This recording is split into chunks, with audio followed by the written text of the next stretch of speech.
Chhattisgarhi video देखने के लिए हमारे चैनल को सब्सक्राइब करें और दबाएं इस बेल आइकन को ताकि हमारे वीडियो के नोटिफिकेशन आपके पास पहुंचे सबसे पहले।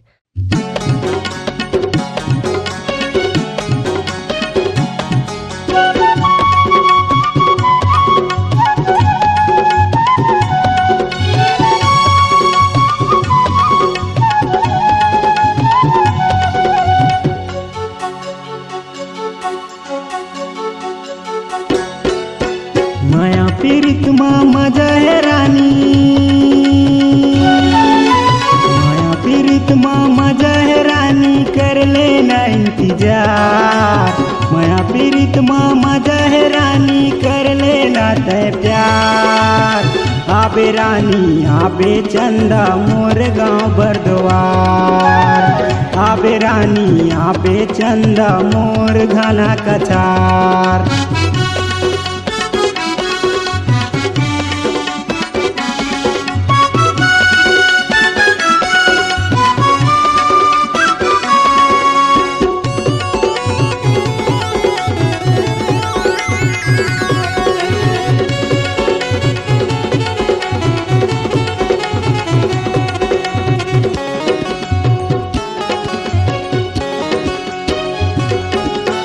धनु कैसे धोखा होगे नरोत्तम कैसे होगे प्यार। नरेश कहत हे लवर चला हूँ अजीत करत वही इंतजार।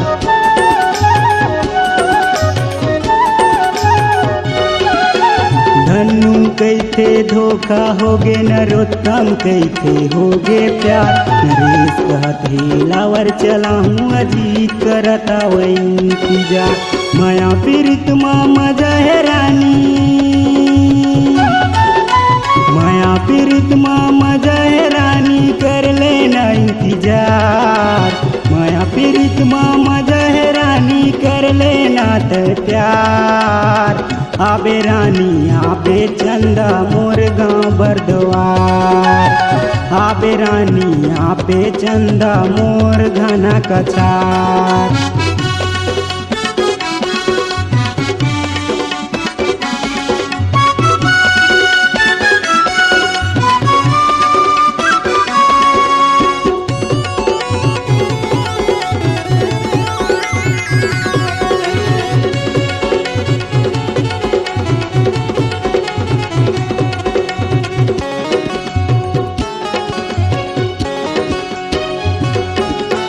समीर कैसे गोरी बदन है छुए मलागे पताल रे। शिवा कहत है चूमन देना गोरी गोरी एकर गाल रे।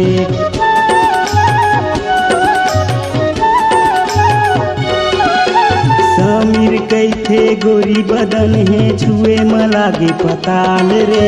शिवा कहत है चूमन देना गोरी गोरी एकर गाल रे। माया पीड़ित माँ मजा है रानी, माया पीड़ित माँ मजा है रानी, कर लेना इंतजार। माया पीड़ित माँ मजा है रानी, कर लेना तय प्यार।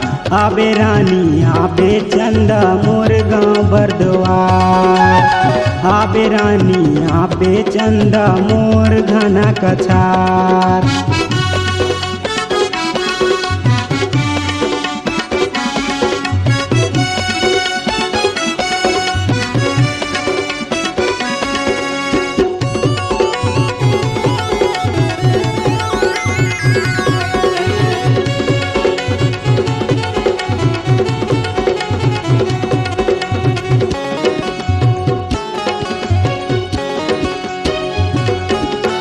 जय कैथे मृग नैनी है चेहरा नजर माया तेरे।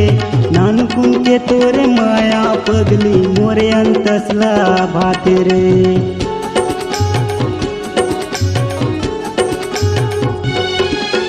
जय कैथे मृग नैनी है चेहरा नजर माया तेरे। नानकुन के तोरे माया पगली मोरे अंतसला भाते रे। माया पीड़ित माँ मजा है रानी, माया पीड़ित माँ मजा है रानी, कर लेना इंतजार। माया पीड़ित माँ मजा है रानी, कर प्यार। आबे रानी आबे चंदा मोर गाँव बरद्वार। आबे रानी आबे चंदा मोर घना कछार। माया पीरित माँ मजा है रानी, माया पीरित माँ मजा है रानी कर लेना इंतजार। माया पीरित माँ मजा है रानी कर लेना तय प्यार। आबे रानी आबे चंदा मोर गाँव बरद्वार। आबे रानी आबे चंदा मोर घना कछार। आबे रानी आबे चंदा मोर गाँव बरद्वार। आबे रानी आबे चंदा मोर घना कछार। अगर आप अपनी आवाज को एक नया आयाम देना चाहते हैं तो चले आइए मल्टी ट्रैक डिजिटल रिकॉर्डिंग के लिए संपर्क करें HK म्यूजिक कंपनी, कोटा डबरी, चांपा, छत्तीसगढ़। मोबाइल नंबर है 9329238487 और 8085380339।